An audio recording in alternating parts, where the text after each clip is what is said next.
गाडी घेतली म्हणते. कुठं आहे रे गाडी डिंग्या? मला नाही सांगितलं डिंग्या. मला बसवशील का रे गाडीवर डिंग्या? का म्हणते रे डिंग्या? अरे भाऊ मी गाडी घेतली पण तुले बसवासाठी नाही घेतली. तुझ्या गर्लफ्रेंडले बसवतो आणि घुमवतो का म्हणते. तेव्हाच तुले एक दिवस बसू देणार, नाही तर नाही दे. समजलं का? ए हलकटा, का म्हणून राहिला? माझ्या गर्लफ्रेंडला तू गाडीवर बसवते? हलकट्या कुत्र्या, सांगू का तुले? गाडी घेतली कुठून बे? अरे माझ्या बापाने शेती विकली ना, त्याच्या पैशाने मी गाडी घेतली. आता मला मस्त येणार आहे. आता त्या गर्लफ्रेंडला घेऊन मस्त घुमतो. अरे तुझी एवढी हिम्मत माझ्या गर्लफ्रेंडला घुमते? ते आली ना तुला फेकते, कापूनच टाकते तुले.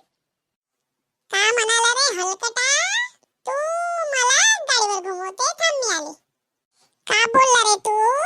तू मला गाडीवर घुमवते, पाहाला का माझ्या हातात काय आहे? असं मारेल तुले का तू पळूनच जाईन इथून. समजलं तू? नाही मी मजाक करून आलो. मी काही हे नाही करत आहे तुले, असंच मजाक केलं. मी कुठं सिरियस होता? मी बी तर मजाकच करून आली होती, सिरियस थोडी. व्हिडिओ चांगला वाटला लाईक करा, शेअर करा, कमेंट करा. थँक्यू मंडळींनो.